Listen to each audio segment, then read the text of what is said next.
বোয়ালি কলমদারের পবিত্র মাজার হচ্ছে বর্তমানে ভারতের পানিপথ। পানিপথে কালেমার দাওয়াত দেওয়ার জন্য বোয়ালি কলমদার তিনি আসলেন পানিপথে কালেমার দাওয়াত দেওয়ার জন্য। তিনি যখন কালেমার দাওয়াত দিতে আসলেন, ওই এলাকা সনাতন হিন্দু অধ্যুষিত এলাকা। ও দেশের পানিপথের যিনি হিন্দু রাজা ছিলেন তিনি মিটিং বসে গেলেন। মিটিংয়ের মধ্যে তিনি বললেন, এই মুসলমানকে এই জমিন থেকে তাড়ায় দাও, মুসলিম দরবেশকে তাড়ায় দাও। যদি এই দরবেশ এই দেশে থাকে তাহলে মুসলমান সব হয়ে যাবে, একে যে কোনো মূল্যে তাড়ায় দিতে হবে। হিন্দু রাজা মিটিংয়ে বসে গেলেন। রাজ দরবারে পুরোহিত, ব্রাহ্মণ, ঠাকুর এবং তাদের সাধু সন্ন্যাসী, গণক, দার্শনিক, তাদের যা যা ছিল সবাইকে নিয়ে বসে গেলেন। সৈন্য সামন্ত, আমির, ওমরা, রাজা, বাদশাহ এবং জমিদার সবাইকে নিয়ে তিনি মিটিং শুরু করলেন। সাধু সন্ন্যাসী যারা ছিলেন তারা বলতেছেন, বাদশাহ আপনাকে বলতেছি, ওনাকে দেশ থেকে তাড়ানো যাবে না। যদি আপনি ওনাকে তাড়াইতে চান, মারতে চান, হত্যা করতে চান, তাহলে আপনার রাজত্ব এ জমিনে থাকবে না, কারণ ওনার কাছে আধ্যাত্মিক একটা ক্ষমতা আছে। সুবহানাল্লাহ বলবেন না? আধ্যাত্মিক একটা ক্ষমতা ওনার কাছে আছে, আধ্যাত্মিক পাওয়ার। বলে ওই পাওয়ারটা কোথার থেকে আসে? বলে অদৃশ্য থেকে আসে। মালিককে? এই যে লাইট জ্বলতেছে, এই লাইটের পিছনে একটা শক্তি আছে, শক্তির নাম বিদ্যুৎ। কি আছে? বিদ্যুৎ। আচ্ছা বলেন, বিদ্যুৎ যিনি চালান তিনি কে? অদৃশ্য থেকে বিদ্যুতের ক্ষমতা যিনি দিলেন তিনি আমার আল্লাহ। এই জন্য কোরআন আল্লাহ বলে দিলেন, আল্লাহু আলা কুল্লি শাইইন কাদির।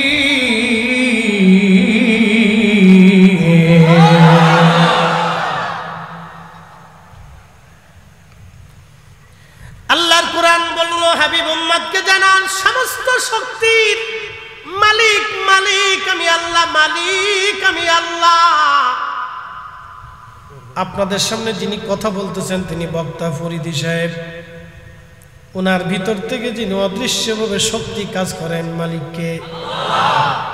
আমার আঙ্গুলটাও নড়তেছে ওনার হুকুমে, আমার চোখের পাতাটা নড়ে ওনার হুকুমে, একটা গাছের পাতাও নড়ে আল্লাহর আইনে, আল্লাহর বিধানে। আপনাকে ইয়াকিন রাখতে হবে, বিশ্বাস রাখতে হবে, এরকম দৃঢ় খুব মজবুত বিশ্বাস আপনাকে রাখতে হবে। পানিপথ প্রান্তরের বিরাট বড় বাদশা তিনি। বলে অদৃশ্য শক্তি কোথার থেকে আসে? সাধু সন্ন্যাসীরা বললেন, বাদশা অদৃশ্য থেকে একটা শক্তি ওনার কাছে আসে, উনি অনেক বড় পাওয়ারফুল, ওনার সাথে পারা যাবে না। বলে তাহলে এই শক্তি কিভাবে ধ্বংস করা যায় আগে বলো। সন্ন্যাসীরা বলল, মুসলমান হারাম খায় না, মুসলমানকে যদি হারাম খাওয়াইতে পারেন তাহলে এই শক্তি তার ধ্বংস হয়ে যাবে। বলে মুসলমান কি খায় না? বলে মুসলমান শুয়োরের গোশত খায় না। সন্ন্যাসী বলল, মুসলিম শুয়োরের গোশত খায় না, আপনি যদি তার শুয়োরের গোশত খাওয়াইতে পারেন তাহলে বোয়ালি কলমদরের আধ্যাত্মিক ক্ষমতা আর নিমিষেই শেষ হয়ে যাবে। আমরা আস্তে করে জমিন থেকে তারায় দিব, তারা আর কোনো পাওয়ার থাকবে না। আজকে আমাদের শক্তি নেই, কারণ কি জানেন? আমাদের ভিতর একটা নজেল আছে না, নজেল, যে নজলের ভিতর দিয়ে আপনার তৈল পাঁচ হয়। এই জন্য ইঞ্জিনে যতই আপনি চিপ দেন, স্টার্ট করেন, চাবি মারেন, তো হচ্ছে না। কারণ কি? নজেল নষ্ট হয়ে গেছে। আমাদের নজেল নষ্ট হয়ে গেছে, নজেল, ভিতরের নজেল নষ্ট হয়ে গেছে। আরে মুসলমানের নজেল ছিল শাহজালাল আমিনী মুজাররিদি, এমন একটা নজেল নিয়ে এসেছিলেন, আহা, এক খাদে বসে সারা বাংলার জমিনে কালেমার পতাকা উড়িয়ে দিয়েছিলেন। এইরকম সারা পৃথিবীতে যত সুফিরা এসেছিলেন, এক স্থানে বসে বসে থাকে কালেমার পতাকা তারা উড়িয়েছিলেন। তিনারা শুধু তসবিহ টিপেন নাই, হাতে তলোয়ার নিয়ে জাদু করেছেন। কথা বলেন ঠিক না?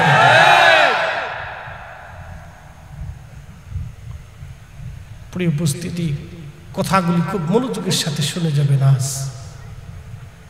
বাণী কলমদার রহমতুল্লাহ আলাইহি ওনার নজল নষ্ট করার জন্য বাদশা বলতেছে, রাজা পানিপথের রাজা বলতেছে কি করা যায়? বলে শুয়োর এনে জবাই করে আপনি ফ্রাই করে কালাবো না ধলাবো না, সুন্দর করে রান্না বান্না করে পাঠাই দেন।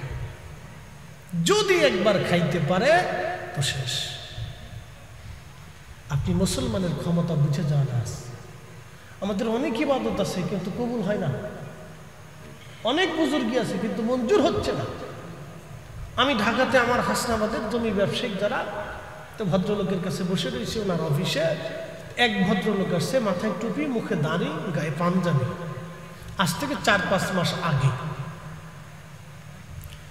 তো 60 কোটি টাকা দিয়ে সে জমির বায়না করতেছে, মানে 60 কোটি টাকার জমি কিনবে, সেই জন্য সে বায়না করতেছে। তো বায়নাটা শেষ হয়ে যাওয়ার পরে চা নাস্তা করে লোকটা চলে গেল। তো ভদ্রলোক আমাকে বলতেছে, হুজুর আপনি কি তাকে চিনেন? তো বসুন্ধরার মোতামিম সাহেব আমার সামনে বসা ছিলেন। তো বলতেছে,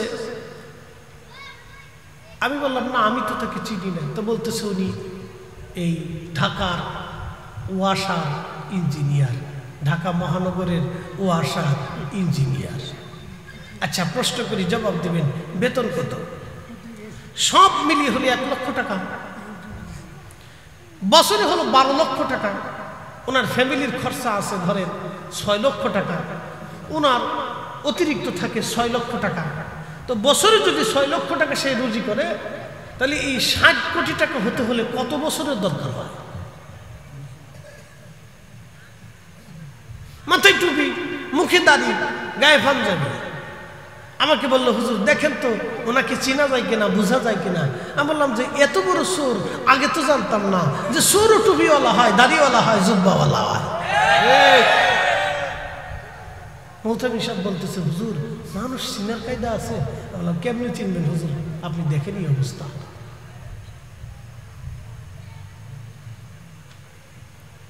আচ্ছা আপনারা বলেন তো, যদি আল্লাহর কোরআন ও রসুলের সুন্নতের বিধান এদেশে থাকতো, ওই বেটা 60 কোটি টাকা নিতে পারে? হ্যাঁ কথা কর না কেন, নিতে পারে? রাস্তা ভাঙ্গা থাকতে পারে? হ্যাঁ। এই জন্য ঢাকা শহরের একজনে বাথরুম করলে আরেকজনের ঘরে ঢুকে যায়। রাস্তার কোনো ভাঙ্গায় বসতে পানি জমলে, বৃষ্টি নামলে পানি জমে মাজা পর্যন্ত জমে যায়। কারণটা কি? কারণ হলো এটাই। আমরা উচিত কথা বললে আপনারা বলবেন যে হুজুররা কথা ভালো বলে না, হুজুর কথা হচ্ছে না, আপনি ওয়াজ করেন। ওয়াজ তো আমি ঠিকই করতেছি, আপনাকে বোঝানোর জন্য বলতেছি। বাবা আসল ধর্ম বুঝে যান। নবী 40 বছরে কোরআন নাজিল হওয়ার আগ পর্যন্ত আল্লাহর নবীর কাছে কোরআন তখনও আসে নাই, কোরআন তখনও নাজিল হয় নাই। তখন আল্লাহ রাসূল একটা মিথ্যা বলেন নাই, কোন নারীর দিকে কুনজরে তাকান নাই, আল্লাহর নবী জীবনে আমানত নষ্ট করেন নাই, অন্যায় ভাবে থাপ্পড় মারেন নাই। বরং এদেশের এই জমিনের সেই সময়ের যুদ্ধ বিগ্রহ, অন্যায় খুন খারাপি বন্ধ করার জন্য আল্লাহর নবী হিলফুল ফুজুল সংগঠন তৈরি করে ওই জমিনে শান্তি প্রতিষ্ঠিত করেছে। একসাথে বলা যাবে না আল্লাহু আকবার। হিলফুল ফুজুল। আপনাকে রসুলের জীবনের দিকে যদি তাকান, আর কারো জীবনের দিকে তাকানো লাগে না। প্রিয় উপস্থিতি, হযরত বু আলী কলমদার, বু আলী কলমদার, বু আলী কলমদার অনেক বড় আল্লাহর ওলি। পানিপথে ওনার মাজার, পানিপথের বাদশা। সুন্দর করে শুয়োর এনে জবাই করে রান্না করে গরুর গোশত চালাইয়া লোক লস্কর দিয়া খুব সম্মানের সাথে হুজুর বু আলী কলমদার রহমাতুল্লাহ আলাইহির বারগাহে পাঠাই দিলেন। খাদেম যারা ছিলেন তারা চিন্তা, খুবই খুশি, বাদশাহ আজকে হাদিয়া পাঠাইছে। এদেশের বাদশাহ বুঝি বু আলী কলমদারের ভক্ত হয়ে গেছে। কিন্তু খাদেমরা, মুরিদরা ছাত্র যারা ছিল তারা তো জানে না বাচ্চার মনের ফন্দি কি আছে। আমাদের কাছে যেমন মোবাইল আসে, মেসেজ আসে, বসে আছি, কেউ মেসেজ করবে, ফরিদি সাহেব আমি অমুক জায়গায় বেড়াইতে গেছি, আপনারা কেউ দেখলেন না কিন্তু আমি দেখলাম। আমার স্ত্রী মেসেজ দিয়ে বললেন, এই তুমি কোথায় আছো, কখন আসবো, আমাকে দিও। আমি শুধু দেখলাম, আপনারা কেউ দেখবেন না। এখন তো মোবাইলে মেসেজ আসে, কিন্তু সেই সময় আল্লাহর ওলিদের কাছে আল্লাহর পক্ষ থেকে আধ্যাত্মিকভাবে তাদের কালবে মেসেজ আসতো। কথা বলেন ঠিক কিনা?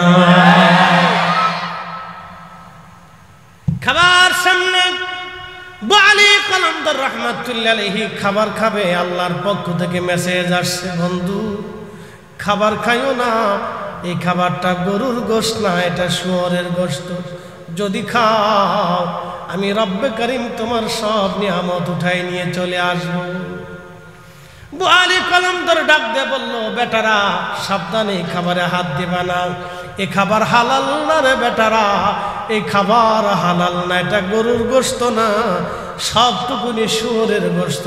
হারাম খাওয়াইয়া বুয়ালি কলন্দরের ক্ষমতা আধ্যাত্মিক পাওয়ার এবং আধ্যাত্মিক আল্লাহর নিয়ামত চিজ করে নেওয়ার জন্য পানিপথের বাদশাহে কাজ করেছে। বুয়ালির কাছে রব্বে করিমের পক্ষ থেকে মেসেজ এসে গেছে, সংবাদ এসে গেছে। একবার জোরে বলা যাবে কি আল্লাহু আকবার?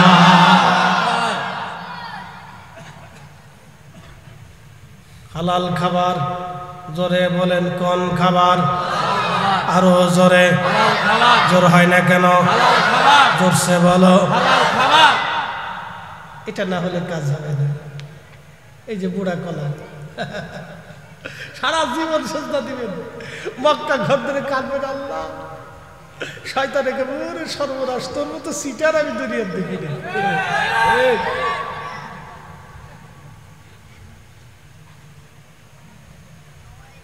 কাজ হবে না।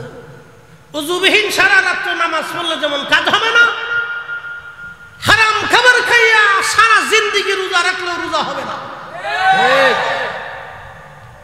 পরিষ্কার মান, কোনো ভুল চুল নাই, আপনাকে বুঝতে হবে।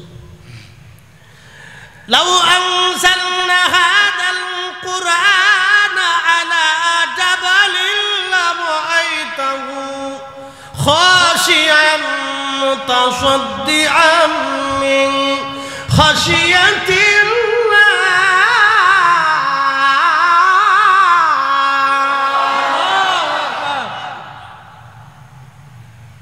রব্বুল আলামিন ডাকতে বলতে যাবি, উম্মতকে বলেন, এই কোরআন যদি আমি পাহাড়ের উপরে নাজিল করতাম, আপনি দেখতেন ক্ষুধার ভয়ে পাহাড় গলে গলে গলে গলে মিসমার হয়ে যাইত।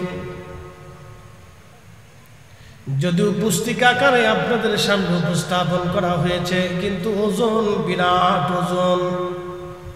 বুঝিয়ে দিয়ে যাচ্ছি কোরআন কিভাবে সত্য। আপনি খুব স্থিরতার সাথে আজ কোরআনের সত্যতা বুঝে নেবেন। আপনাকে বুঝাচ্ছি কোরআন কিভাবে সত্য হলো। এই কোরআনে আল্লাহ বলেন, কুল্লু নফস, এমন কোন জীবন নাই রে, দাইকাতুল মউত, মরণের স্বাদ আস্বাদন করতে না হবে। সৃষ্টির মধ্যে যার জীবন আছে তাকে মরা লাগবে। সমুদ্রের গভীরে একটা তিমি মাছ আছে, যাকে নীল তিমি বলা হয়। 110 মণ করে প্রত্যেক দিন সে খাবার খায়। 110 মণ আল্লাহ তারে খাওয়ায়। শত শত বছর ধরে সমুদ্রের নিচে সে রাজাগিরি করে। শত শত বছর ধরে সমুদ্রের নিচে সে দাপট দেখিয়ে বেড়ায় নীল তিমি। কিন্তু দিন শেষে কুল্লু নাফসিন দাইকাতুল মউত, এই তিমিটাও মরণের কোলে ঢলে পড়ে যায়। হাজিরিন, খুবই মনোযোগ দিবেন। কোরআন কত সত্য করে বলে দিল। বিজ্ঞান গবেষণা করে জানাইলো পৃথিবীতে 4 লক্ষ প্রজাতির জীব জীবন আছে। 4 লক্ষ প্রজাতির জীব জীবন আছে পৃথিবীর মধ্যে। এমন কোন জীব জীবন নাই রে তার মরণের স্বাদ আস্বাদন করা না লাগে। 1450 বছর আগে কোরআনে আমার রব আমাদেরকে জানিয়ে দিলেন, বান্দা তোমাকে মরতেই হবে। কুল ইন্নাল মাউতাল্লাযী তাফিরুনা মিনহু ফাইন্নাহু মুলাকীকুম। একদিন মাটির ভিতরে হবে ঘরে, মন আমার কেন বান্ধু দালান ঘর, মন আমার কেন বান্ধু দালান ঘর।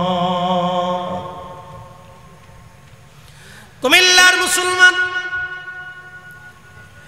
অবশ্যই মৃত্যুর কোলে ঢলে যেতে হবে। রব বললেন, হাবিব উম্মতকে বলে দেন, মরণ থেকে তারা পালানোর চেষ্টা করে। মাঝে মধ্যে পাগলরে হরেন মেরে দেখবেন রাস্তা ছেড়ে দেয়, কুকুর বিড়াল দেখবেন রাস্তা থেকে পালায় চলে যায়, গাড়ি থেকে পালায়, শুধু পালায়, মরণ থেকে সবাই বাঁচতে চায়। আল্লাহ ডাক দিয়ে বলেন, হাবিব বলে দেন, ফাইন্নাহু মুলাকীকুম, মৃত্যু তার সাথে মোলাকাত করবে। প্রশ্ন করি, জবাব দিবেন। ফরিদি সাহেব আপনাদের সামনে কথা বলতেছে, হায়াত শেষ, 1 সেকেন্ডও পৃথিবীতে থাকার আর সুযোগ নাই।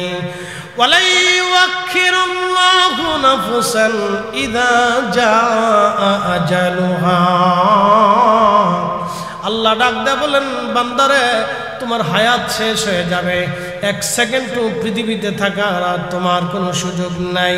আর হায়াত যদি একবার শেষ হয়ে যায়, পৃথিবীতে ফিরে আসার আর কোনো সুযোগ নাই, পৃথিবীতে ফিরে আসার আর কোনো সুযোগ নাই। আর একবার হায়াত শেষ হয়ে গেলে দুনিয়াতে থাকার আর কোনো সুযোগ নাই। জবাব দিবেন, আপনাদের পাশে গোরস্থানে আমতলায় জামতলায় কত মানুষ কবরে চলে গেল। আমাদের বাবা দাদা নানারা পূর্বপুরুষরা কবরে চলে গেছে, আর তারা ফিরে আসে নাই। জবাব দিবেন, আপনাদের সামনে যিনি কথা বলতেছেন তিনি আসল ফরিদি সাহেবকে আপনারা দেখেন নাই, শুধু বাহিরের বডি আপনারা দেখেছেন, স্ট্রাকচার আপনারা দেখেছেন। ফরিদি সাহেব আপনাদের স্ট্রাকচার আপনাদের সামনে কথা বলতেছে। যেখানে আল্লাহর হুকুম আসবে তখন অরিজিনাল ফরিদি সাহেবকে ভিতর থেকে নিয়ে যাওয়া হবে। আচ্ছা, এতটা বছর আপনাদের সামনে ওয়াজ করলাম, একটা দিনের জন্য ভিতরের ফরিদি সাহেবকে আপনারা দেখেন নাই। যখন মালিক হুকুম করবেন তখনই আজরাইল আলাইহিস সালাম এসে নিয়ে চলে যাবেন। যাকে নেওয়া হলো তাকেও দেখা গেল না, যিনি নিয়ে গেলেন মালাকুল মউত তাকে দেখা গেল না। যেই জগতে নিয়ে যাওয়া হচ্ছে সেই জগতও দেখা গেল না, যার হুকুমে নিয়ে যাওয়া হলো তাকেও দেখা গেল না। খুব মনোযোগ দিবেন। কিন্তু নিয়ে যাওয়া হলো সত্য, আমিও সত্য, আমাকে নিয়ে যাবে সেটাও সত্য, যিনি নিয়ে গেলেন তিনিও সত্য, যার হুকুমে নিয়ে যাবেন তিনিও সত্য, যেই জগতে কবরে নিয়ে যাওয়া হবে সেই জগতও সত্য। কি কথা কন না কেন, ঠিক কিনা? তাহলে বলেন, এই কোরআনের বাক্যে কোনো ভুল আছে? হ্যাঁ হ্যাঁ, জোরে বলেন, আছে? আছে? ইসলামের মতো বিশুদ্ধ ধর্ম আর পৃথিবীতে একটাও। আপনাকে যদি আমি প্রমাণ দিতে থাকি তো সারা রাত্র দিতে পারবো, আপনি বুঝতে হবে। শুধু স্থিরতার সাথে বুঝবেন। আবার বলি, আমার ভিতরের অরিজিনাল ওনাকে কি দেখা গেছে? আপনার ডানে বামে পিছনে সামনে যারা বসে আছে তাদের স্ট্রাকচার, বাহিরের এই আল্লাহর দেওয়া এই বডিটা আপনারা দেখতেছেন, কিন্তু ভিতরে যিনি আছেন তাকে কি দেখা গেল? দেখা যায় না। কিন্তু যিনি নিয়ে চলে যাচ্ছেন মালাকুল মউত আজরাইল, তাকে কি দেখা গেল? কিন্তু তোমরা তাকে বিশ্বাস করতে হবে। কি করতে হবে? বিশ্বাস করতে হবে। যাকে নিয়ে যাওয়া হলো তাকেও দেখা গেল না, যিনি নিলেন তাকেও দেখা গেল না, যেই জগতে নিবেন সেই জগতও দেখা গেল না, যার হুকুমে নিলেন তাকেও দেখা গেল না। কিন্তু তিনি বলতেছেন, ইন্না লিল্লাহ নিশ্চয় আমরা আল্লাহর জন্য ওয়া ইন্না ইলাইহি রাজিউন, আমরা আবার সবাই আল্লাহর কাছেই ফিরে চলে যাব। একসাথে বলা যাবে আল্লাহু আকবার। ফিরে যাব কার কাছে? কার কাছে? আল্লাহও দেখা গেল না, জগতও দেখা গেল না, কিন্তু যিনি নিলেন তাকেও দেখা গেল না, যাকে নেওয়া হলো তাকে দেখা গেল না, কিন্তু তিনি আসলেই সত্য। 60 বছর পৃথিবীতে বিচরণ করলেন, তিনি দুনিয়ার থেকে চলে গেলেন, দেখা গেল না, তাকে নিয়ে যা হলো দেখা গেল না। তার মানে বোঝা গেল মানব জীবন সত্য, মানুষ সত্য, যাকে নিয়ে যা হলো সে সত্য, যে নিল সেও সত্য, যে জগৎ নিল সেই জগৎও সত্য, যেই মালিকের হুকুমে নিল সেই মালিকও সত্য। কিয়ামতের ময়দানে আবার দাঁড় করানো হবে, সেই কিয়ামতের মাঠও সত্য। বিচারের পর হয় জান্নাত না হয় জাহান্নামে পাঠানো হবে, এটাও সত্য। আমরা মায়ের রেহেমে ছিলাম, এটাও সত্য। মায়ের রেহেমে আসার আগে রূহের জগতে ছিলাম, এটাও সত্য। তার মানে আল্লাহ রাসূলের বাক্য একটাও মিথ্যা না, আল্লাহর কোরআনের একটা শব্দ মিথ্যা না। কথা বলেন ঠিক না? এত বিশুদ্ধ ধর্ম পাওয়ার পর তো আলহামদুলিল্লাহ বলা যাবে না? এক বেদুই এসে বলছে, ইয়া রাসূলুল্লাহ, আপনি নাকি নবী? বলতেছে হ্যাঁ। অ্যাটেনশন। ইয়া রাসূলুল্লাহ, না ইয়া রাসূলুল্লাহ বলেন, ও মুহাম্মদ, আপনি নাকি নবী? বলে হ্যাঁ। কি করে বিশ্বাস করবো যে মুহাম্মদ তুমি নবী? বলে কি এমন দেখলে তুমি বিশ্বাস করবে বেদুই? বলো তো। বলে মুহাম্মদ, ওই যে গাছ আছে মরুভূমিতে, আপনার যে দেখবেন আরবে বিভিন্ন জায়গায় কিছু কিছু গাছ আছে, মরুর ভিতরে, পাহাড়ের ভিতরে, কোনাতে, বালির ভিতরে গাছ বেঁচে আছে। আচ্ছা বলেন তো বাসায় কে? সর্বনাশ, কি গরমের গরম, বাপরে বাপ। গরমে এবছর যারা হজ করছে, আমার হজে আমার তাবুর পাশে এক মিশরি হাজি ছটফট করে মরে গেল গরমে, ছটফট করে গরমে মরে গেল, প্রচন্ড গরম। এরকম লু হাওয়া না, থাক থাক থাক থাক, লু হাওয়া, প্রচন্ড গরমে হাজি মরে গেল। বাপরে বাপ, কি গরম, আরবের গরম, 45-50 ডিগ্রি সেলসিয়াস। পানির পর পানি খাইলেও তৃষ্ণা নিবারণ হয়, এমন গরম। তো বেদুইন এসে বলতেছে, মুহাম্মদ সাল্লাল্লাহু আলাইহি ওয়াসাল্লাম, ওই গাছ যদি তোমার কালেমার সাক্ষ্য দেয় তাহলে বুঝবো তুমি নবী। আল্লাহ রাসূল বলছেন, বেদুইন তুমি যে গাছের কাছে দাঁড়ায় বলো, হে গাছ, তোমাকে আল্লাহর নবী তলব করেছে।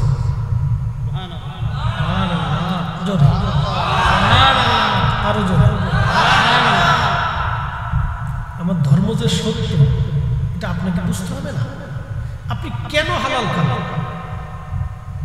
আপনি কেন এই আল্লাহর আইনে নিজের জীবনকে পরিচালিত করবেন? এটাকে আপনাকে বুঝতে হবে। বুঝলে আপনার ভিতরে ইয়াকিন তৈরি হলে তখন অটোমেটিক আপনাকে আর কারো হুজুরের ওয়াজ করা লাগবে না, আপনি আপনার ভিতর থেকে ওয়াজ আসবে। আপনাকে বুঝতে হবে যে আমি কেন এই ধর্মটা মানব, কেন এই কোরআনের বিধান মেনে চলব, কেন আল্লাহ রাসূলের সুন্নতের বিধান আমি জীবনে মেনে চলব। আপনাকে আগে বুঝতে হবে। মুহাম্মদ সাল্লাল্লাহু আলাইহি ওয়াসাল্লাম বেদুইন যে গাছের কাছে দাঁড়িয়ে বলল, গাছ, আল্লাহর নবী তোমাকে তলব করেছে। মুস্তাদরিক হাকিম সাইয়াইনি ইমাম হাকিম রাহিমাহুল্লাহ লেখেন, আস্তে করে গাছটা ডান দিকে একটা মোচড় দিয়ে তার সমস্ত শিকড়গুলি উঠায় ফেলল, বাম দিকে আরেকটা মোচড় দিয়ে ডান পাশের সমস্ত শিকড়গুলি উঠাইয়া গাছের শিকড় বেয়ে বেয়ে মানুষের মতো হেঁটে হেঁটে হেঁটে হেঁটে আল্লাহর হাবিবের সামনে গাছ এসে দাঁড়াই গেল।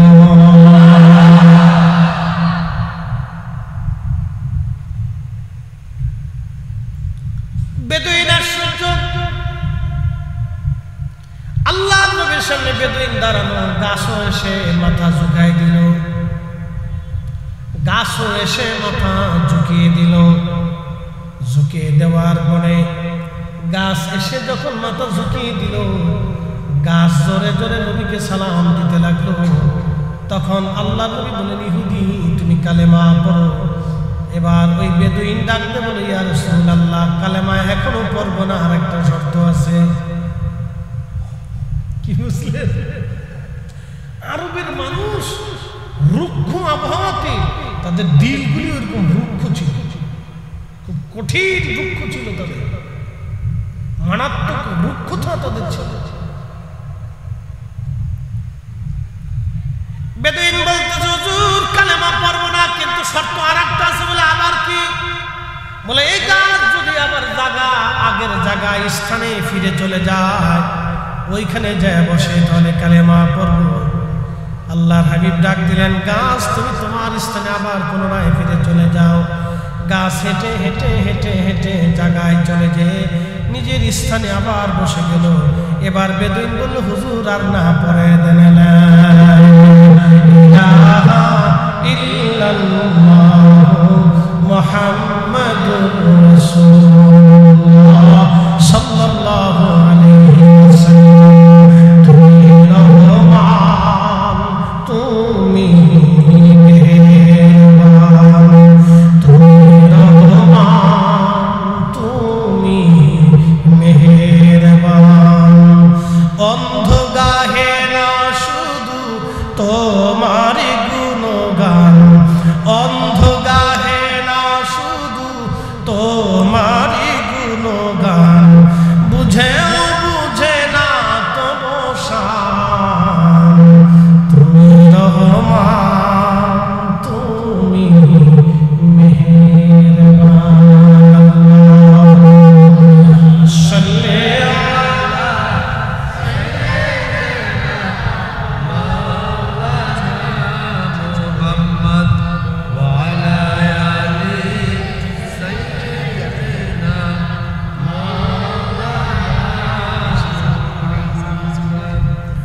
বন্ধু আমার, খুবই মনোযোগের সাথে শুনে যাবে না। তাহলে বলেন, আমাদের নবী সত্য না মিথ্যা? এখন প্রশ্ন করবেন, সেই জমানার কথা কেন বললেন? নতুন জমানার কথা বলেন। আল্লাহর নবী ইন্তেকাল করেছেন 1450 বছর আগে। কত বছর আগে? 1450 বছর আগে। কিন্তু আপনি যদি নবীর সুঘ্রাণ নিতে চান, এখনো পৃথিবীর 2টা জায়গা আল্লাহর নবীর সুঘ্রাণ পাবেন। সুবহানাল্লাহ বলবেন না? কয় জায়গা? 2 জায়গার পরিচয় আজকে আমি দিয়ে যাব। যদি কোনোদিন যাওয়ার সুযোগ হয়, নিজে সুঘ্রাণ নিয়ে আসবেন। 1 নম্বর বাইতুল আকসা। যেই বাইতুল আকসা নিয়ে ইহুদিদের সাথে আমাদের লড়াই আজ চলমান আছে। ওই ফিলিস্তিনে আজকে খবরে দেখলাম 42,000 ফিলিস্তিনি পর্যন্ত জিহাদে শহীদ হয়ে গেছে। যদিও এটা খবরের পরিসংখ্যান, কিন্তু আরো বেশি। ধরেন লক্ষখানিক ফিলিস্তিনি পর্যন্ত শহীদ হয়েছে 1 বছরে। 75 বছর ধরে ফিলিস্তিনি মুসলমানদের বাড়ি ঘরগুলি দখল করে জালিমরা হত্যা করতেছে তাদেরকে, কিন্তু 75 বছরে তারা মাথা নত করে নাই। বলে হুজুর কারণ কি? ওই জমিনে সাইয়েদুনা ইব্রাহিম আলাইহিস সালাম ঘুমিয়েছেন। ওই মসজিদ যিনি তৈরি করেছিলেন, তিনার নাম হযরতে ইয়াকুব আলাইহিস সালাম। তিনার বাবার নাম হযরত ইসহাক আলাইহিস সালাম। তিনার বাবার নাম সাইয়েদুনা ইব্রাহিম খলিলুল্লাহ আলাইহিস সালাতু সালাম, যিনি আমাদের মিল্লাতের বাবা, আমাদের মিল্লাতের বাবা, আমাদের মিল্লাতের বাবা। মিল্লাত আবিকুম ইব্রাহিম ওয়া সাম্মাকুমুল মুসলিমিন।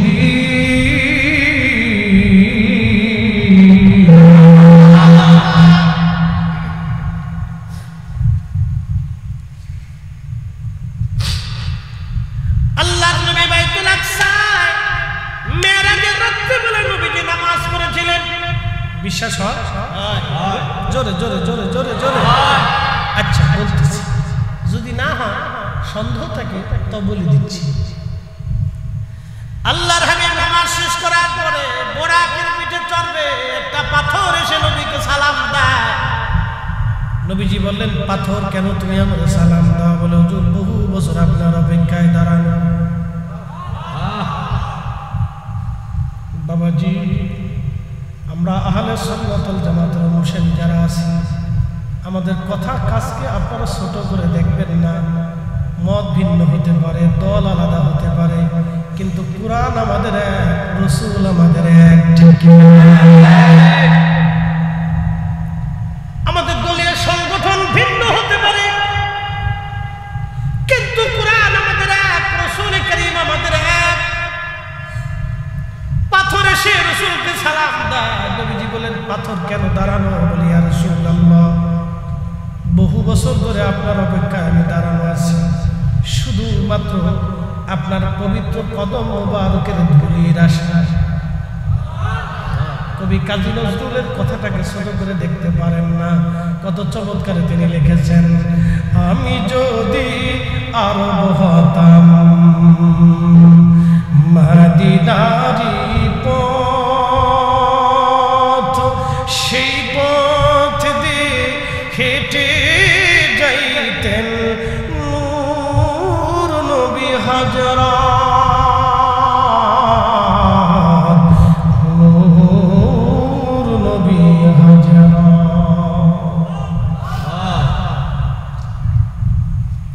কুমিল্লার মুসলমান পাথর এসে দাঁড়িয়ে গেছে। নবীজি বললেন, পাথর বলে, হুজুর আপনি আমার পিঠের উপরে কদম মোবারক রেখে বোরাকে চড়বেন। পাথরের উপরে নবীজি কদম রাখলেন। আল্লাহ বলেন, পাথর নরম হয়ে যাও। সঙ্গে সঙ্গে আমার নবীর সম্মানে পাথর একেবারে কাদার মতো নরম হয়ে গেল।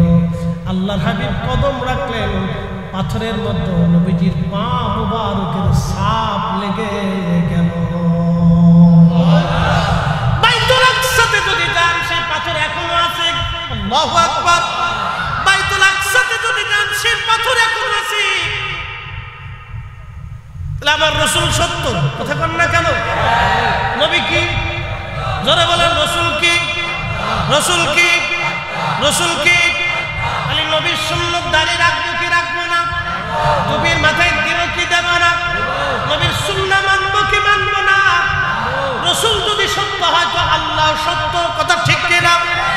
আল্লাহর বিধানে সিজদা দেব কাকে? নামাজ হবে কার জন্য? বলে, আজকে থেকে নিয়ত হবে, রব আর কোনোদিন নামাজ আমি ছাড়ব না। বলেন না ইনশাআল্লাহ? জোরে বলেন। আজকে থেকে নিয়ত হবে, ইয়া রাব্বি আমি আর কোনোদিন নামাজ ছেড়ে দেব না।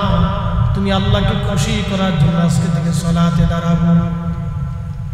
নিয়ত করে যান। বুঝাইতেছি, সেই পাথর থেকে 1450 বছর পরে এখনো সুবহান আসে।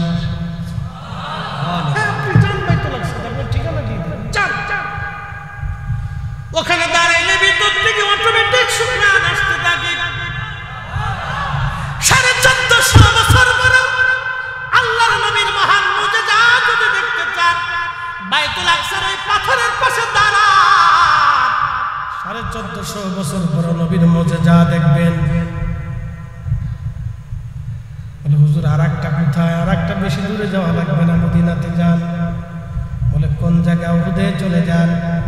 আমি নিজে রাজ সাক্ষী, আমার সঙ্গে 4-5 জন আলেম ছিল এই বছরে। বিশ্বনাথ আলিয়া কামিল মাদ্রাসার প্রিন্সিপাল ছিলেন এবং ফেসুমা সালিয়া কামিল মাদ্রাসার ভাইস প্রিন্সিপাল সাহেব ছিলেন। আমরা একই রুমে থেকে হজ করেছি। সিলেটের 2 জন প্রিন্সিপাল আমার সঙ্গে ছিলেন, তারা বড় আলেম। 4-5 জন আলেম একসঙ্গে গেলাম রাত্রিবেলা। জীবনে কোনোদিন দিনের ভাগে উহুদে গেলাম, কিন্তু রাতে কোনোদিন যাই নাই। মুনাজ্জিমকে বললাম, ভাইজান রাতে নিয়ে চলেন, একটু রাতেই যেতে হবে, নিরিবিলি ওইখানে বসে একটু দোয়া করব যে এখানে আল্লাহর নবী রহমতের নবী উহুদের যুদ্ধের ময়দানে নবীর দন্ত মোবারক শহীদ হয়ে যাওয়ার পরে আল্লাহর নবী ওইখানে বিশ্রাম নিয়েছিলেন। ওইখানে একটু বসে বসে আল্লাহর দরবারে দোয়া করতে চাই। আল্লাহর কসম এই মাহফিল সাক্ষী আমরা কয়েকজন আলেম রাত্রিবেলা গেলাম।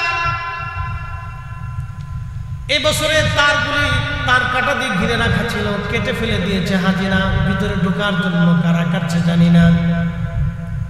ওই তার কাটার ভিতর দিয়ে কাটা স্থান দিয়ে আমরা ভিতরে দিয়ে পাহাড় বেয়ে উপরে উঠলাম। ওঠার পরে দেখি যে এখানে উহুদের পাহাড়ের পার্শ্ববর্তী স্থানে ফাঁকা জায়গা সিমেন্ট দিয়ে সুন্দর করে সৌদি সরকার লাগাই দিয়েছে, যাতে ভিতরে কেউ ঢুকতে না পারে। জানালার মতো একটু কেটে রাখা হয়েছে যাতে ভিতরে মুখ দিয়ে কেউ দেখতে পারে। আল্লাহু আকবার। আমি রাত্রিবেলা গেলাম, আমরা কয়েকজন যখন ওইখানে উঠলাম, উঠার পরে লক্ষ্য করলাম বাতাসের মাধ্যমে, আল্লাহু আকবার, বাতাসের মাধ্যমে উহুদ পাহাড়ের ওইখান থেকে আল্লাহর জান্নাতের সুগন্ধ আসতেছে। আল্লাহর কসম করে বলি, আমি নিজের সাক্ষী, আমার নাককে তো ফাঁকি দিতে পারি না।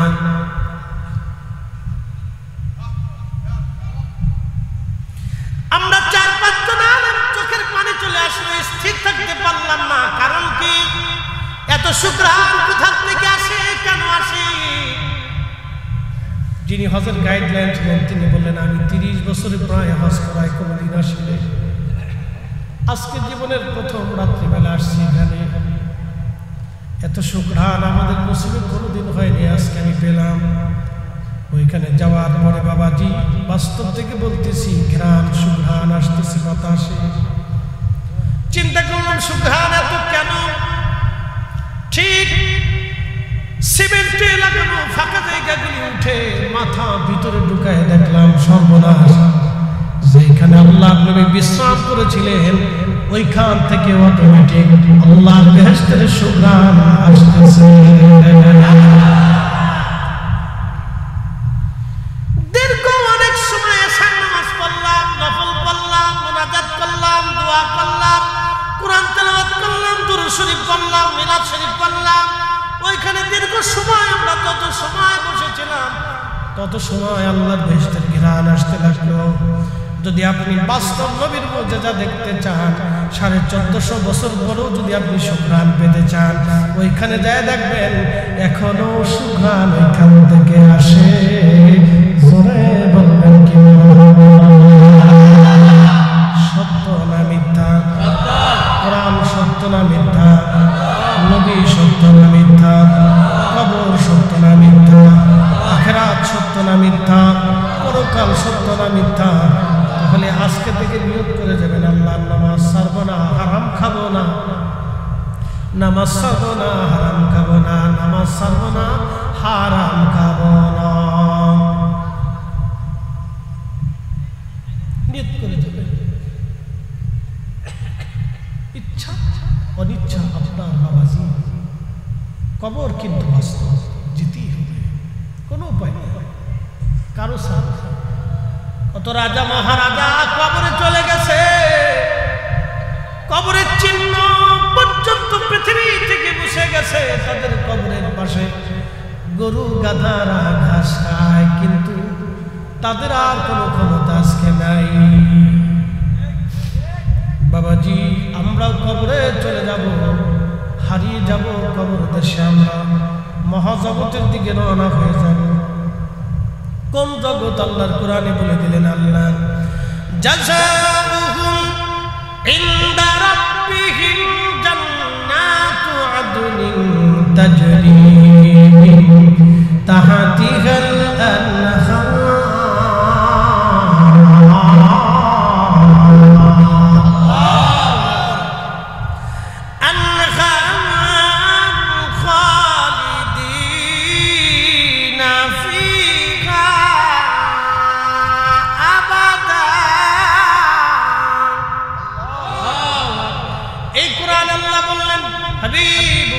জানান এমন একটা জায়গায় তাদেরকে পাঠানো হবে যে জায়গাটা জান্নাত।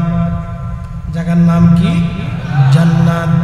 এমন একটা জান্নাতে রাখবো, কতদিন দুনিয়াতে কতদিন বাঁচবেন কোনো গ্যারান্টি নাই, কিন্তু আল্লাহর জান্নাতে চিরদিন চিরদিন চিরদিন শুরু হবে আর কোনোদিন শেষ হবে না। শুরু হবে রে, কোনোদিন শেষ হবে না।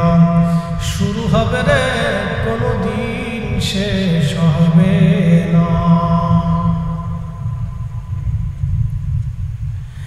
আল্লাহর কথাগুলি খুবই ইয়াকিনের সাথে মজবুত বিশ্বাসের সাথে যদি আপনি নিতে পারেন হাজিরিন কুমিল্লার মুসলমান, তাহলে শুনে নেন আপনি সাকসেস হবেন, কামিয়াব হবেন। এই জন্য কোরআন শরীফের কথাগুলি আপনাকে নির্বাক্যে নিশ্চিন্তে দ্বিধার চিন্তে মেনে নিতে হবে। আল্লাহ যাহা বলেছেন তাহাই হবে, কারণ সমগ্র সৃষ্টিগুলি আল্লাহর আইনে চলে। জবাব দিবেন কি? সূর্য কার আইনে চলে? আশ-শামসু ওয়াল কামারু বিহুসবানিন ওয়ান নাজমু ওয়াশ-শাজারু ইয়াসজুদান।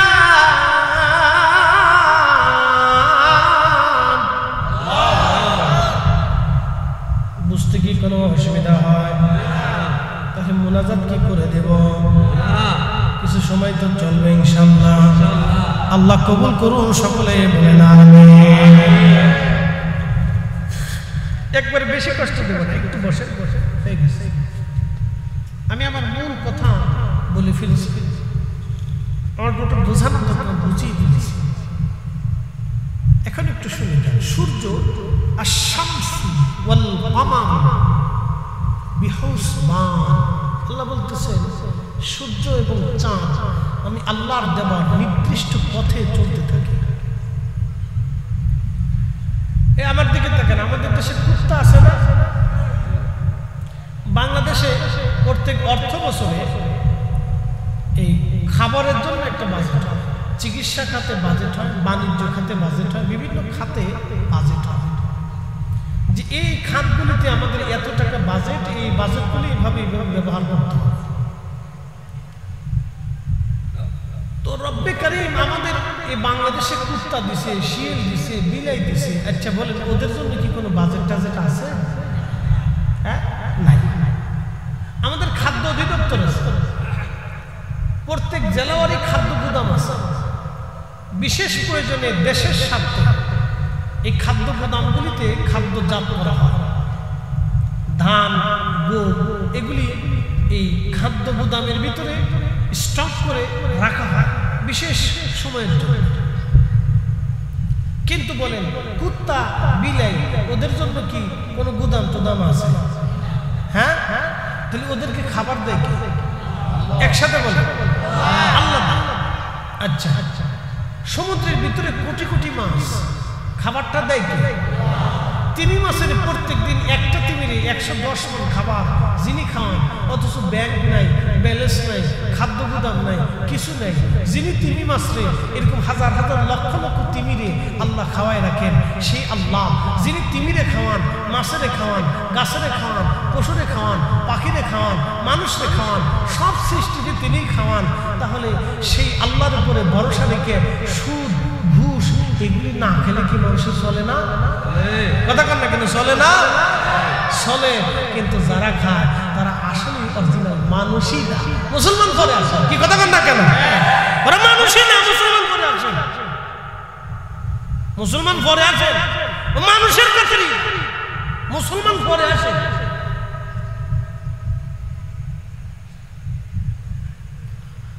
প্রিয় মুসলমান, খুব মনোযোগ দিয়ে একটা কুকুর আল্লাহর আইনে চলে। বলে হুজুর, আল্লাহর আইন কি? এই কুত্তাটাকে আল্লাহ নিজে সৃষ্টি করে দিলেন। আল্লাহর কুত্তার একটা আইন দিয়ে দিলেন, তুমি জনগণের মধ্যে থাকবা।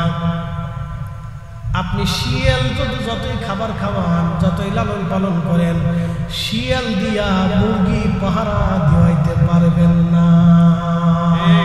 কারণ শিয়াল আল্লাহর আইনে জঙ্গলে থাকে, আর কুত্তা আল্লাহর আইনে মানুষের বাড়িঘর পাহারা দেয়। আপনি জঙ্গলের বাঘ এনে মুরগি গরু পাহারা দেওয়াইতে পারবেন না, কারণ আল্লাহর আইনে বাঘ জঙ্গলে বসবাস করে, আর আল্লাহর আইনে কুত্তা বিলাই আপনার ঘরে থাকে, আপনি ইচ্ছা করলে ইঁদুর দিয়ে সুন্দর করে খাওয়াইয়া আপনার ঘর পাহারা দেওয়াইতে পারবেন না। কারণ ইঁদুররা আল্লাহ আইন দিয়ে দিছে, তুই গ্যারেজের ওই কাইটা পিঠা খাইয়া দিয়া সাফ করে দিবি। আর আল্লাহ বিড়ালরে আইন দিয়ে দিছে, তুই ইঁদুরও দাবাইয়া তোর মালিকের বাড়ি ঘর পরিষ্কার করে রাখবি। এই কুত্তা আল্লাহর আইনে চলে, বিড়াল আল্লাহর আইনে চলে, ইঁদুর আল্লাহর আইনে চলে, বাঘ ভাল্লুক আল্লাহর আইনে চলে, সাপ বিচ্ছু আল্লাহর আইনে চলে। একমাত্র মানব জাতি আল্লাহর আইনে চলতে চায় না। ঠিক আছে? মুরব্বীরা এই যে সামনে মুরব্বী আপনাদের এলাকার একটা দিক খুব ভালো, বাচ্চারা সামনে বসে একবারে এই ঢাকার এই পর থেকে শুরু হয় চট্টগ্রাম, আবার ওদিক থেকে শুরু হয় সিলেট, বাচ্চারা সামনে থাকে। একটা গুণ ভালো বলে হুজুর, কারণ কি ওরা ওয়াজ শুনলে অনেক কিছু শিখবে। এই ব্রেনটা হলো খুব ছাক্কা ব্রেন, যা শুনবে ও মগজের ভিতরে ঢুকে চলে গেছে। যেমন আমরা ছোটবেলা করছিলাম আম পাতা জোড়া জোড়া, মারবো সাবুক সর্ব জোড়া, ওরে বুবু শরীরে দ্বারা আসছে আমার পাগলা ঘোড়া, পাগলা ঘোড়া খেপেছে, সাবুক সুবা মেরেছে, আজও গুলি নেই, নতুন নতুন পায়রা গুলি। ওই পারেতে ছেলে মেয়ে নাইতে নেমেছে নাকি, দুই ধারে দুই রুই কাতলা বেশি উঠেছে। কে দেখেছে কে দেখেছে, দাদু দেখেছে, এখনো মনে আছে। ওই ছোটবেলা পড়ছি সাক্কা পেরে, এখনো ভুলি নেই। এই জন্য বাচ্চাদেরকে ভালো কিছু শিখাইতে হয়।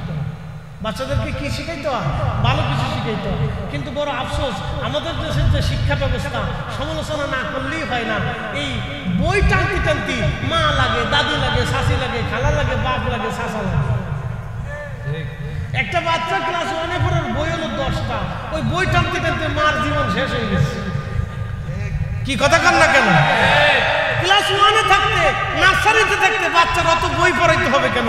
বাচ্চারা শিখাইতে হবে কার সাথে কেমন কথা বলতে হবে, রাস্তাতে কেমনে চলতে হবে, সালাম সালাম দিতে হবে, কেমনে খাবার টাবার খাইতে হবে, কেমনে রোড পার হতে হবে। এটা মিথ্যা বলা যাবে না, এটা অন্যায়, এটা ন্যায়। ওই ছোট্টকাল থেকে ওই বাচ্চাদের ওটা শিখাইতে হবে। এত এক গাদা বই ঘাড়ের উপরে দিয়ে বাচ্চাও লড়তে পারে না, বাচ্চার মাও লড়তে পারে না।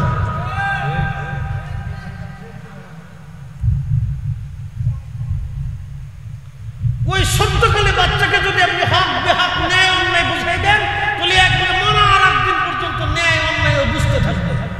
কি কথা কর না কেন? যার কারণে আমাদের দেশে ডিসি সাহেব, এসপি সাহেব, টিএনও সাহেব, অফিসার, এই বিশেষ কমপ্লিট করা সচিব সাহেব, অমুক সাহেব, তমুক সাহেব, দেখেন এত লেখাপড়া করার পরে ঘুষ খায়। এত লেখাপড়া করার পরে কি খায়? কথা কর না, কি খায়? ঘুষ খায়। কারণ কি?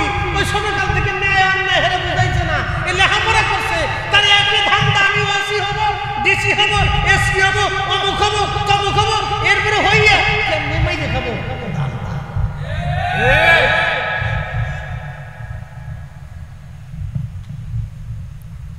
আমার কথা রাগ করলে কিছু করার নেই। বাস্তব শিক্ষা থেকে বাচ্চারা দূরে চলে যাচ্ছে। আপনি দেখবেন তো একটা পরিবার, যে পরিবার খুব ভদ্র, তার বাচ্চাগুলো খুব ভদ্র হয়।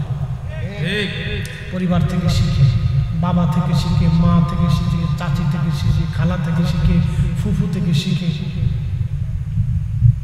পরিবেশে বাচ্চাদের, মানুষের মাইন্ড চেঞ্জ হয়ে যায়। এই আপনি একটু দেখেন তো, আমেরিকাতে চলে যাবেন, ইউরোপে চলে যাবেন, কোনো খাবারে আপনি ভেজাল পাবেন না। কোনো খাবারে কি পাবেন না? ভেজাল পাবেন না। বলে কারণ কি? ওদের বাচ্চাদেরকে ছোটকাল থেকে বেশি, ওরা কোনো খাবারে ভেজাল দিবে না, পচে যাবে কিন্তু খাবারে ভেজাল দিবে না। আর বাংলাদেশে যা অবস্থা, ওটা বললে লাভ নেই। টুপি মাথায় দিয়ে ফরমালিন মারতেছে। চাচা করেন কি? না ওষুধ দিতেছি। আছে খালি আছে, কলা খাইয়ে দেখেন, কলা নিয়ে ল্যাবে টেস্ট করে দেখেন, সব কলার ভিতরেই গেছে। করোনা আমার দেশে এসে দৌড়াই চলে গেছে, না এই দেশে ঢোকার কেন? যেভাবে ফরমালিন ঢুকে বিপদ, আমি নিজেই মরি যাবো। এই জন্য আমাদেরকে আমাদের বাচ্চাদেরকে ছোট কাল থেকে শিখাইতে, ছোট ছোট্ট কাল থেকে বাচ্চাদেরকে শিখাইতে হবে, ওকে ন্যায় অন্যায় এই ভালো মন্দ ওকে বুঝাইতে হবে। ছোট কাল থেকে মাইন্ডে ঢুকে গেলে এটা আর জীবনে কোনোদিন পরিবর্তন হবে না, ওইভাবেই চলতে থাকবে। কষ্ট হচ্ছে আপনাদের? একসাথে করে বলেন তো আল্লাহু আকবার। বুঝে যেতে হবে। আমার দিকে দেখে ভালো করে তাকাবে। আমাদের দেশে মানুষ বাবা মানে বৃদ্ধাশ্রমে দেওয়া শুরু করছে, আছে না বৃদ্ধাশ্রম? প্রত্যেক জেলাতে বিভাগীয় জেলা সদরগুলিতে দুই একটা বৃদ্ধাশ্রম আপনি খুঁজে পাবেন। একদিন বৃদ্ধাশ্রমে এক সাংবাদিকের সাক্ষাৎকার দেখলাম আমি। এক ভদ্রলোক, মাথায় টুপি আছে, মুখে দাঁড়িয়ে আছে, শিক্ষিত মানুষ। তিনি সাক্ষাৎকার নেওয়ার পরে তিনি আফসোস করে বললেন, আমার 4টে সন্তান, আমার 4টে সন্তান। এক সময় 4টে সন্তান আমার ঘরের মধ্যে জায়গা হয়েছে, খাবারও হয়েছে, আর আজকে 4টে সন্তানের কাছে আমি একটা বাবার জায়গা হয় না। 4টে সন্তানের ঘরে আমার খাবার হয় না। কি বুঝলেন আপনি? আমি আপনাদেরকে এখন একটা বাস্তব আসবো। করোনার আগে হাজিরা হজে গেছে, এটা বাস্তব, একবারেই বাস্তব আমি শোনাচ্ছি, এটা বাস্তব ঘটনা। করোনার আগে তো হাজিরা হজে গেছে। হজে যাওয়ার সময় বাংলাদেশ থেকে একটা টিম হজে পাঠাইছে, পরিচয় দিলে চিনবে, নামও জানবে। যিনারা নিয়েছেন, যিনারা গেছেন, তেনারা আমার কাছে বলছেন যে হুজুর এইরকম ঘটনা একটা ঘটছে, যেটা আপনারা ওয়াজ নসিহত করেন, মানুষকে জানাই, এটা একটা বাস্তব ঘটনা। তো সৌদি আরবের জেদ্দা বন্দরে বিমান ল্যান্ড করার পরে একটা কাফেলার ধরেন 150 হাজি আছে, ওনার কাফেলা, পুরো বিমানটার ভিতরে ওনার অধিক হাজি। তো উনি হজ করার জন্য বিমান জেদ্দা বন্দরে ল্যান্ড করার সাথে 2 ভাই একসাথে হজে গেছে, 2 ভাই একসাথে চোখ অন্ধ হয়ে গেল। খুব মনোযোগ দিবেন, ওয়াজটা শেষ। মা বোন যারা আছেন তারা আমার কথাগুলি শুনবেন, একেবারে বাস্তব শোনা। 2 ভাই একসাথে হজে গেছে, 2 ভাই একসাথে অন্ধ হয়ে গেল। যিনি হজে নিছেন, যার মাধ্যমে হজে গেছে, তিনি চিন্তা করলেন কোনো দুর্ঘটনা ঘটতে পারে, বিমানে আসছে, ভয় টয় বা কোনো কারণে তাদের অ্যাক্সিডেন্ট হতে পারে। তো সৌদি আরবে নেওয়ার পরে, মক্কায় নেওয়ার পরে ভালো ডাক্তার দেখাইছে। ডাক্তাররা চেক আপ করার পরে দেখে চোখে রোগ নাই, কিন্তু চোখে দেখে না, কোনো রোগ নেই। তো সৌদি আরবের ভালো ডাক্তার তেনারা বলছেন না, চোখে কোনো রোগ নাই, কোনো অসুবিধা নাই, কিন্তু তারা দেখে না। তো যিনি হজে নিছেন তেনার চিন্তা হলো, হজে যেহেতু আনছে তাহলে হজ তো করাইতে হবে। তো হজ করানোর জন্য হুইল চেয়ার নিয়ে উনি বিকল্প ব্যবস্থা করছেন। মক্কাতে হজ করছেন, মদিনাতেও গেছেন, 2 ভাই হাজিদের সাথে হজ হল। এই আপনারা শুনে, আরাফাতের মাঠে হাজি যখন কান্না করে, সাথে সাথে আল্লাহ হাজির জীবনের গুনাহকে মাফ করে দেয়। এত দামি জায়গা আরাফাতের মাঠ। এখানে হাজি যাওয়ার পরে তখন কান্না শুরু করে, আল্লাহ সাথে সাথে হাজির জীবনের গুনাহকে মাফ করে দেয়। হাজি 2 ভাই একসাথে হজ করলেন, কিন্তু অন্ধ। আরাফাতের মাঠ দেখতে পারলেন না, মুজদালিফা নাই, মিনা নাই, জমারাত নাই, খোদার ঘর দেখতে পারলেন না, সাফা মারওয়া দেখার সুযোগ হলো না। 2টা ভাই হজ করলেন, হজ শেষ হয়ে গেল, মদিনায় রওনা হয়ে গেল। মদিনায় গেলেন, অন্ধ অবস্থায় মসজিদে নববীতে নামাজ হলো। মসজিদে নববীর ভিতরে রিয়াজুল জান্নাতে গেলেন, নবীজি রওজার সামনে গেলেন, কিন্তু দেখা আর সৌভাগ্য হলো না। হজ শেষ করে বিমানবন্দরে আসবে, বাংলাদেশে চলে আসবে, প্যাকেজ শেষ। বিমানে ওঠার পর থেকে ঝাপসা ঝাপসা দেখা শুরু করলো। বাংলাদেশের বিমান ল্যান্ড করার পরে একেবারে চোখ পরিষ্কার হয়ে গেল, এখন আর চোখে কোনো পর্দা নাই। সব হাজিরা একসাথে গেছে, একসাথে রওনা হয়ে চলে আসছে। বাংলাদেশি এয়ারপোর্টে নামার পরে হাজিরা জিজ্ঞেস করলো, আল্লাহর বান্দারা, আমরা সবে হজ করলাম, আমাদের চোখের কারো কোনো সমস্যা নাই, কিন্তু তোমরা দুই ভাই চোখে দেখলা না। বাংলাদেশে আসার পরে আবার অটোমেটিক চোখ ভালো হয়ে গেল, কারণ কি বলবানি? তোমাদের জীবনের ভুল কি দয়া করে বলো। দুই ভাই চোখের পানি ছেড়ে দিয়ে কাঁদে, বলে হাজিরা বুঝতে পারছি মক্কা মদিনা কেন দেখতে পারলাম না। আমরা দুইটা ভাই ধনে মানে জমিতে বাড়িতে গাড়িতে কোনো কিছু আমাদের অভাব নাই, ঢাকাতে আমাদের বাড়ি গাড়ি সব আছে, কিন্তু আমরা দুই ভাই, আমরা আমাদের বিবিদের পাল্লায় পড়ে আমাদের মা এবং বাবারে বৃদ্ধাশ্রমে রাখছিলাম। আজকে মক্কায় গেলাম, মদিনায় গেলাম, খুদার ঘর দেখার সুযোগ আমাদের হয় নাই, কারণ দুনিয়াতে মা বাবার শান্তি দেয় নাই। বাস্তব থেকে আজকে কুমিল্লাবাসী, বাস্তব থেকে বলে দিয়ে গেলাম, যদি আব্বা আম্মা আপনার উপরে বেজার হয়ে যায়, আমার উপরে বেজার হয়ে যায়, জিন্দিগির আমলগুলি বরবাদ হবে। খুদার ঘরে দাঁড়ায় কাঁদলেও আমার মালিক মাফ করবে না। ঠিক কিনা?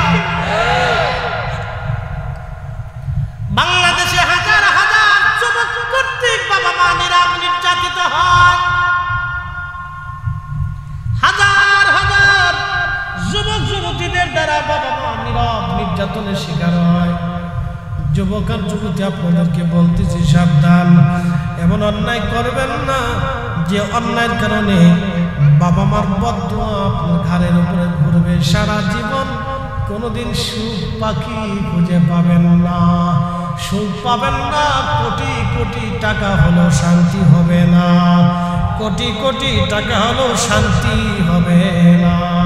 আমরা আলেমদের দিকে একটু তাকাবেন, বেতন আমাদের কম, রুটি রুজি আমাদের কম।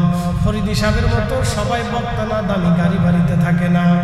আমাদের দেশের ইমাম সাহেবদের বেতন কত? কারো বেতন 6,000, কারো বেতন 10,000। সেদিন আমার ফরিদপুরের এক মসজিদে মাহাবীরে গেলাম, জিজ্ঞেস করলাম ইমামের বেতন কত? লোকেরা বলতেছে হুজুর ইমামের বেতন মাত্র 2,000 টাকা। আমি বললাম আপনারা বেঁচে থাকার চাইতে মরে যাওয়া অনেক ভালো। আমরা বললাম আপনারা মানুষ কি করে হন? এতগুলি মানুষ, একজন ইমামের বেতন 2,000 টাকা দেন, লজ্জা করে না? আমি হিসাব করে বললাম একটা বিড়ির দাম কত? লোকেরা বললো হুজুর একটা বিড়ির দাম 10 টাকা। বললাম একজন প্রত্যেক দিন কয়টা বিড়ি খায়? বললো 10টা বিড়ি খায়। বললাম 10টা বিড়ি যদি খায়, প্রত্যেক দিন বিড়ির পিছনে খরচ আছে 100 টাকা। আর একজন ইমাম সাহেবের বেতন দেন 2,000 টাকা, বিড়ির পিছনে খরচ আছে মাসে 3,000 টাকা। বললাম আপনারা বেঁচে থাকার চাইতে মরে যাওয়া ভালো, কারণ আপনারা ইমামের সাথে জুলুম করতেছেন, এটাও অন্যায়। কথা কন না কেন? এটা তো অন্যায়। এটা কি কমিটির তো দোষ না, দোষ হলো পাবলিকের টেয়া দেয় না। বিড়ির টাকা চলে, পানির টাকা চলে, মসজিদে মাসে 100 টাকা দিতে চায়। কি কথা কন না কেন? 100 টাকা মসজিদে দিতে চায়।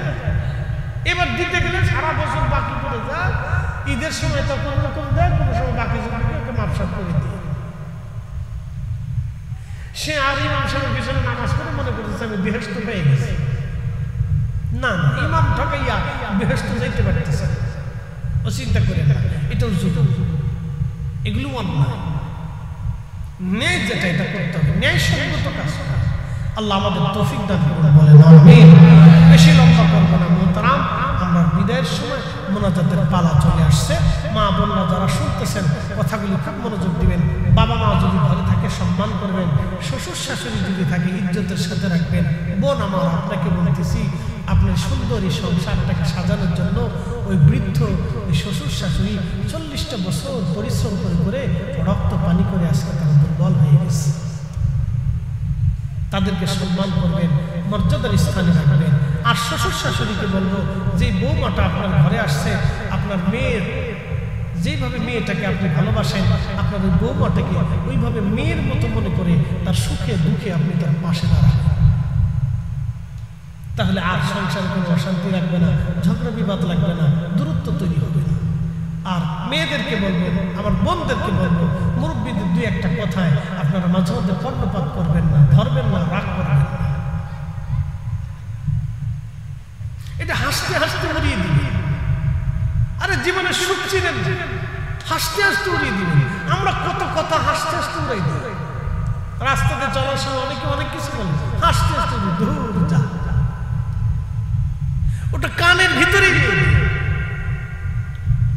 আমরা অনেক কথা যদি কানের ভিতরে নেই তাহলে ভেজাল হবে, জঞ্জাল হবে, মারামারি, ধরাধরি হবে, রাগ হবে, ফাসাদ হবে। কি দরকার? কানে ওটা নিলামই না, চলে গেছে।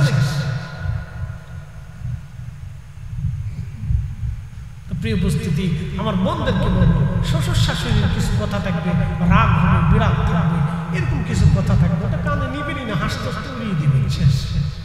বুড়া মানুষ, বৃদ্ধ মানুষ বলে ফেলছে, শেষ হয়ে গেছে। আচ্ছা বলেন, মা যদি আপনাকে মারে আদালতে বিচার দিতে পারবে? একসাথে বলেন, একসাথে বলেন। আপনি বাংলাদেশের প্রেসিডেন্ট হয়েছেন, আপনার বাপ আপনাকে জুতা দিয়ে পিটাই, বাংলাদেশ সুপ্রিম কোর্টে যে মামলা দিতে পারবে? পৃথিবীর কোন আদালত আপনার মামলা নেবে? কোন সালিশ করবার বাংলাদেশে বসবে? তো প্রেসিডেন্ট হওয়ার পরে বাপে যদি আপনি জুতা দিয়ে পিটান, তারপরে যদি মামলা না হয় তাহলে বুঝতে হবে দুই একটা বাড়ি ফেলে কিছু করার নাই। কি কথা কান না কেন? ঠিক থাকে বুঝতে বুঝতে দুই একটা ধমক ধমক রাগ এগুলি মেনে নিতে। এরা আমাদেরকে রাগ করে ধমক দেয়, আমাদের ভালোর জন্য করে। প্রিয় উপস্থিতি, ও আজ আমার শেষ মুহূর্তে দুটি কথা। পাশে ঈদগাহ, আমাদের ইমাম সম্পদ যিনি দিছেন, বলেন তো তিনি কে? অনেক খাবার আজকে আমি সাহেবে দাওয়াত যার বাড়িতে খাইছি, আমার এই ভাইটা, তেনার স্ত্রী খুব পরম যত্নে আমাদের জন্য খুব সুন্দর সুন্দর খাবারের ব্যবস্থা করছে। আমি কিন্তু সব খেতে পারি না, কারণ আল্লাহর দেওয়া একটা বাজেট আমার জন্য আছে। এই বাজেটের বাহিরে একটাও অতিরিক্ত ভাতের দানা আমি খেতে পারবো। যারা আমাদের দেশ থেকে কোটি কোটি টাকা চুরি করে বিদেশে পাচার করছে, বলে সব টাকা কি সে খেয়ে কবরে যেতে পারবে? প্রত্যেক দিন একটা করে হরিণ যদি কিনে খায়, তারপরেও কি সে পারবে? বুকা বুকা নিজের টাকাগুলি চুরি করে সন্তানের জন্য রেখে গেল, সন্তান লাস্ট পর্যন্ত বোতল সার মরিত করে। কি সা জোরে করলে কি সা বোতল খেয়ে এসে বাপরে বলবে, দুলা ভাই ভালো আছো? দুলা ভাই, এটা সত্য কথা বলেন, এটা কি জোরে বলেন, এটা কি? শেষ পর্যন্ত বাপ দুলাভাইয়ের খেতাব নিয়ে কবরে চলে যেত। শান্তি কথা বলেন, শান্তি কেন নাই? সে অনেক গরিব মানুষের শান্তি কেড়ে নিয়ে গেছে, অনেক ভিখারির শান্তি সে কেড়ে নিয়েছে, অনেক অন্ধের চোখের পানি সে ঝরিয়েছে, যার কারণে সে ঘুমাইতে পারে না, তার ঘুম আসে না, দুই একটা বোতলে টান দিয়ে তার ঘুম হয়। যদি আপনি বিশ্বাস না করেন, গুলশান বনানী অমুক জায়গা তমুক জায়গায় খোঁজ খবর নিয়ে দেখেন। কিন্তু আমরা ইমাম সাহেব শুয়ে ঘুম আসে, ফরিদ হিসাব আইসা ওই ভাইয়ের বাসায় কাজ হয়েছে, ঘুম এসে গেছে, কোনো টেনশন নেই। আমি মরলেও টেনশন নেই, বাঁচলেও টেনশন নেই। বলে হুজুর কারণ কি? আমি মরলেও টেনশন নেই, কারণ আমি এক আল্লাহকে বিশ্বাসী, আমার রসুলের বিধানে বিশ্বাসী, আল্লাহর কথাই বিশ্বাসী। মরলে মাফের একটা রাস্তা হবে, কথা কোন ঠিক কিনা? মরার পরে এমন লোক এসে বলবে না হুজুরের কাছে লক্ষ লক্ষ টাকা পাই, আমার মাথায় বাড়ি দিচ্ছে, আমার মারছে, আমার ধরছে, আমার হক মারছে, আমার জমি নিচ্ছে, কেউ এসে বলছে না। শুধু হয়তো কেউ কোনো হুজুর কিছু ওদের অ্যাডভান্স নিচ্ছে, ওইটা দিয়ে দেন। আমার স্ত্রীকে বলে রাখছি, দিয়ে দেবা, সুন্দর করে নোটে লেখা আছে, যা যা আছে ফোন দিয়ে সবাইকে দিয়ে দেবো। যদি না দাও তাহলে তুমি দায়িত্ব দেবে। কথা ক্লিয়ার, কোনো ভেজাল টেজাল নেই। এখন আমার কাছে যদি 5 বছর আগে কেউ এসে বলবে হুজুর 5 বছর আগে টাকা পেতাম, নিয়ে যান, সমস্যা পাবেন, নিয়ে যান। প্রিয় উপস্থিতি, পৃথিবী থেকে আমরা সবাই কবরে চলে চলে যাব শূন্য হাতে, কেউ কিছু নিয়ে যেতে পারবো না। রিজিক আল্লাহর দেওয়া, এই জন্য আল্লাহ বললেন وأنفقوا مما رزقناكم من قبل أن يأتي أحدكم الموت। বান্দা তোমার মরণ আসার আগে আল্লাহর দেওয়া রিজিক থেকে তুমি আল্লাহর পথে তুমি ব্যয় করো। যদি ব্যয় না করো فيقول ربي لولا أخرتني إلى أجل قريب। দুনিয়ার ভিতরে দুনিয়ার রুটি রুজি থেকে যারা আল্লাহর পথে ব্যয় করে না, খরচা করে না, কিপন কিপটে যারা জমা জমা করে রেখে দিয়ে চলে যায়, আমার রব বলতেছেন হে আমার বান্দা শোনো শোনো, কিয়ামতের ময়দানে হাতের গোশতগুলি কামড়ায়া কামড়ায় টেনে টেনে টেনে টেনে ছিঁড়ে ফেলবে আর বলবে ফায়াকুল রাব্বি, ও আমার রব লাউলা আখারতানি ইলা আজালিন করিব, আমাদেরকে আবার দুনিয়াতে পাঠান, আবার দুনিয়াতে পাঠান, আবার পাঠান, ফাআসসাদাকা, বেশি বেশি করে সদকা দিব, ওয়া আকুম মিনাস সালিহিন, নেককারদের অন্তর্ভুক্ত হয়ে যাব। আল্লাহ বলবেন বান্দা আর সুযোগ নাই, সুযোগ নাই, মরার আগেই দান করে যেতে হবে। জিন্দেগি তোর জানে ফাঁকি দিয়া রে সোনার জিন্দেগি তোর যায় ফাঁকি দিয়া।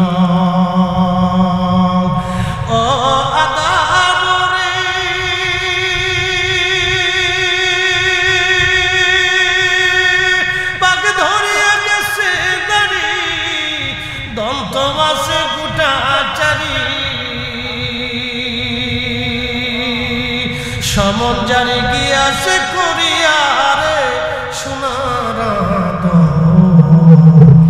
জিন্দেগি তোর যায়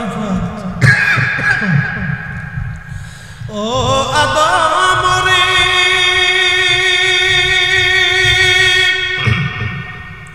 কামিনের ওই কোলেতে কাল ঘুমেতে রইলি তুই, সারা নিশি কাটাইলি তুই ঘুমাইয়া ঘুমাইয়া রে সোনার জিন্দেগি তো যায় ফাঁকি দিয়া।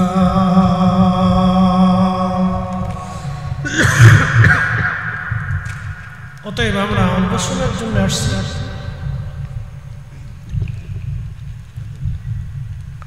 আবার চলে যাব, থাকার টাকা আসলে মিন ক্বাবলি আইয়াতি আহাদাকুমুল মাউত, মরণ আসার আগে দিতে হবে ঈদগাহ। আপনারা ঈদের নামাজ পড়বেন, সুন্দর করে সাজানো দরকার। আমি বেশি লোকের চাবো না, 10টা মিনিট আমাকে সময় দেবেন দোয়ার আগে। 10,000 টাকা একজনের কাছে চাবো, যিনি বলবেন যে হুজুর 10,000 টাকা দিব। নবীজির প্রিয় 10 জন সাহাবী যারা দুনিয়া থেকে জান্নাতের সুসংবাদ নিয়ে কবরে গেছে, তাদের নাম দিবেন। তাদের মহব্বতে আব্বা আম্মাকে স্মরণ করে বা পূর্বপুরুষদেরকে স্মরণ করে তাদের মাগফিরাতের জন্য তাদের মহব্বতে আপনি হাদিয়া হিসেবে 10,000 টাকা দিবেন। আশারে মুবাশশিরিন যারা পৃথিবী থেকে জান্নাতের সুসংবাদ নিয়ে চলে গেছে, এটা চারটিখানি কথা না, তারা আল্লাহর মর্যাদা প্রাপ্ত আল্লাহ রাসূলের সাহাবী ছিলেন। 10,000 টাকা কেউ যদি সামর্থ্য থাকেন, 10টা মিনিট কেউ উঠবেন না, চলে যাবেন না, একটু বসবেন। আপনি উঠে গেলে আর মনটা নরম হয়ে যাবে, দুর্বল হয়ে যাবে, একটু বসে সহযোগিতা করবেন, দোয়া করে যাবেন। 10,000 টাকা কেউ